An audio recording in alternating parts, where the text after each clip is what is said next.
ఒక తండ్రి కొడుకుల కథ. వాళ్ళ అమ్మ చిన్నప్పుడే చనిపోతుంది. తర్వాత నాన్న తన కొడుకులో అల్లరి ముద్దుగా పెంచుకుంటాడు. తన తండ్రి ఒక నర్సరీ పెట్టుకొని జీవనాన్ని సాగిస్తున్నాడు. అయితే తండ్రి ఎప్పుడు కొడుకు మీద చిరాగ్గా పరాగ్గా కోపంతో మాట్లాడుతుంటాడు. కొడుకు లేవకుండా ముందే 4 గంటలకు లేచి తన నర్సరీకి వెళ్ళిపోతాడు తండ్రి. తర్వాత కొడుకు 7 గంటలకు 8 గంటలకు లేచి తండ్రి వెనకాలే నర్సరీకి బయలుదేరుతాడు.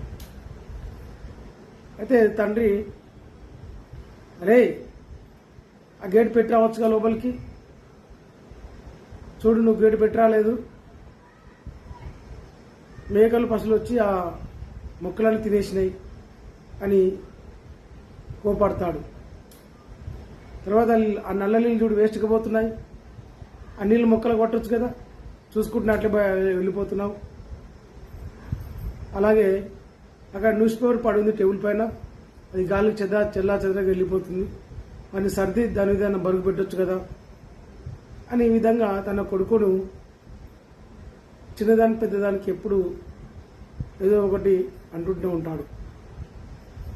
మార్నింగ్ లేవగానే లైట్ బంద్ చేసి రమ్మని, లైట్ పడేటప్పుడు 9 అయిందంటే లైట్ బంద్ చేయమని, ఈ విధంగా చిన్నదానికి పెద్దదానికి చూడకుండా కొడుకు మీద చిరుబుర్లాడుతూ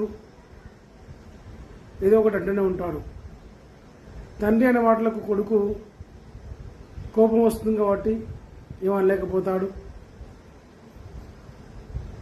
తర్వాత చిన్నదానికి పెద్దదాన్ని అనకుండా మందముగా ఎవరు వచ్చినా సరే చెడాపెడా తిరుగుతూ పని చెప్తూ ఉంటాడనమాట.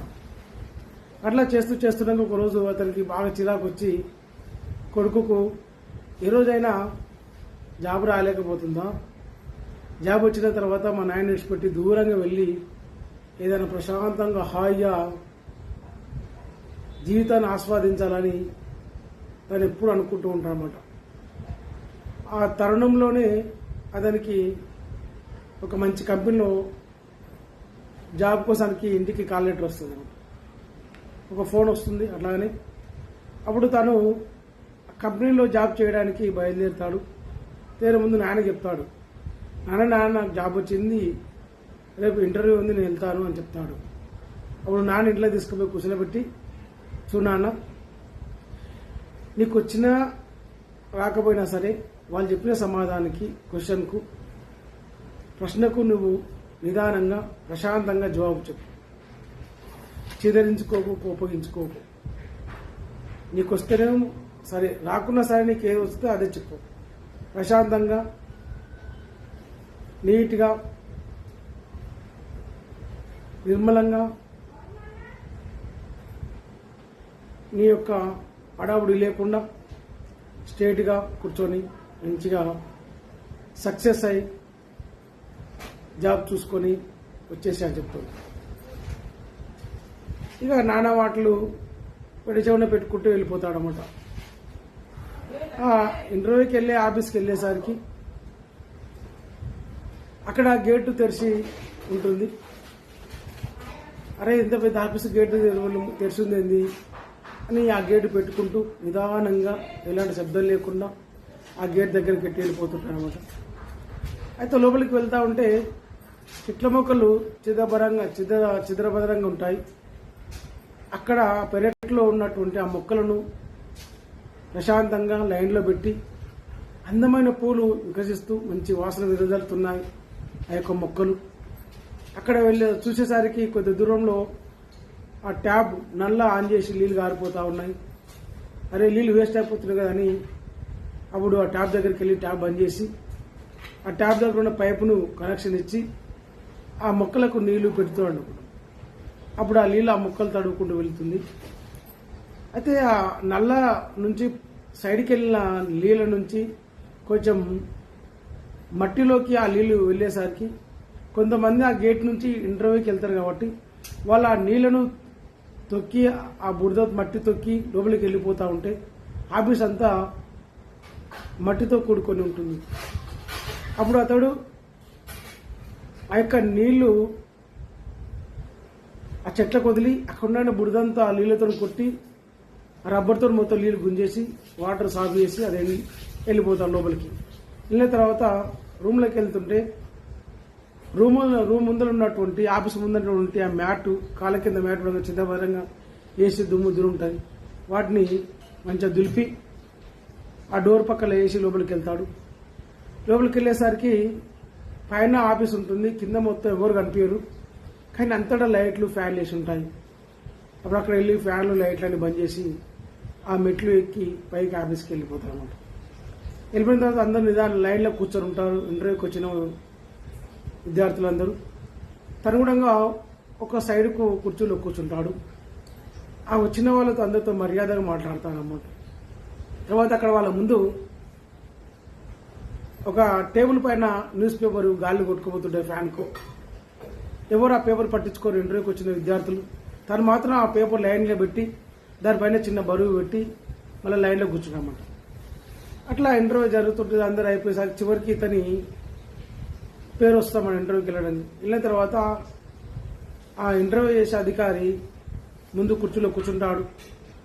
అతను క్వశ్చన్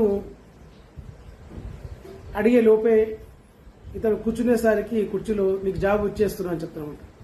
అరే ఇదేంది సార్, నేను క్వశ్చన్ అడగపోతుంది, మీరు నేను మీకు జవాబు చెప్పబోతుంది, మీకు నాకు జాబ్ ఎట్లా ఇస్తున్నారు, నా సర్టిఫికేట్లే మీకు చూపించపోతుంది, మీరు చూడపోతుంది, నేనేం చదివినా ఏమి అని అడగపోతుంది, నాకు ఎట్లా జాబ్ ఇస్తున్నారు మీరు అని అడతాడు. అప్పుడు అంటాడు ఆఫీసర్, నీవు మా ఆఫీస్ గేట్ నుంచి వచ్చినప్పుడు గేటు తెలుసుకొని ఉండాలి, నువ్వు దాని నిదానంగా ఎలాంటి శబ్దం లేకుండా గేటు పెట్టుకుంటూ వచ్చావు. అలాగే నీళ్లు వృధాగా పడిపోతున్నాయి, అక్కడ బురద ఇంటర్వ్యూకి వచ్చిన వాళ్ళంతా బురద తొక్కుంటూ వస్తున్నారు. ఆ నల్లాయిని ఆ కుళాయిని బంద్ చేసి ఆ నీళ్ళను మొక్కలకు వదిలేసి అక్కడ ఉన్న దుమ్ముదులంతా క్లీన్ చేసి మళ్ళీ ఆఫీస్కి వచ్చేసరికి కింద మ్యాట్ని క్లీన్ చేసి పెట్టి తర్వాత హాల్లో ఉన్న లైట్లు బంద్ చేసి ఫ్యాన్ బంద్ చేసి పైకి వచ్చావు. ఇక్కడ చూడంగా ఇంతమంది విద్యార్థులు కూర్చుంటే ఆ ఫ్యాన్ గాలికి అక్కడ ఉన్నటువంటి టేబుల్ పైన పేపరు గాలి కొట్టుకుపోతే ఎవరు పట్టించుకోవట్లేదు. కానీ నువ్వు మాత్రం శ్రద్ధగా ప్రశాంతంగా నిదానంగా ఆ పేపర్లన్నీ లైన్గా పెట్టి దాని మీద బరువు పెట్టి అందరితో నిదానంగా ప్రశాంతంగా కూర్చొని మాట్లాడుతున్నావు. మాకు కావాల్సిండగా ఇది, మనిషికి కావాల్సింది ఓపిక. ఓపిక ఉంటే మనిషి ఓటమినైనా జయించగలడు. ప్రశాంతత, నిర్మలత్వం, కలుపుకొనితనం ఇవి ఉంటే ఏ కంపెనీ అయినా అభివృద్ధి పంతంలో నడుస్తుంది. ఏ కంపెనీ అయినా సరైన దారిలో తీసుకొచ్చిన వ్యక్తివి అవుతాడు. కాబట్టి నీకు జాబ్ ఇస్తున్నా అంటాడు. కానీ నీతి ఏంటంటే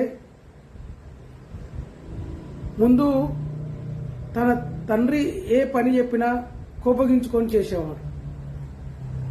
ఇంటర్వ్యూకి వచ్చేటప్పుడు తన తండ్రి చెప్తాడన్నమాట, ప్రశాంతంగా అన్నిటికీ జవాబు నిదానంగా జవాబిచ్చుకుంటూ నీ పనులు చేసుకుంటూ వెళ్ళిపోవాలి. నాన్న మాటలు ఇక్కడ ఇంటర్వ్యూ కాడ చాలా అతనికి గుర్తుకొచ్చాయి. కళ్ళ నిండా నీరు తిరిగాయి. ఇవాళ నాన్నే నన్ను కోపాడుతూ చిదరించుకుంటూ ఆ పని ఈ పని చేయమని చెప్పకుంటే నాకు ఈ జాబ్ వచ్చేది కాదు. మా నాన్నకు దూరం వెళ్ళి ఎక్కడో జీవించాలి ప్రశాంతంగా అనుకున్నాను. కానీ తండ్రి మాట ఏంటే ఎవరైనా ఏదైనా సాధించగలరని నీతి. మీకు నచ్చినట్లయితే షేర్ సబ్స్క్రైబ్ చేయగలరని మనం ఇట్లు మీ పులే.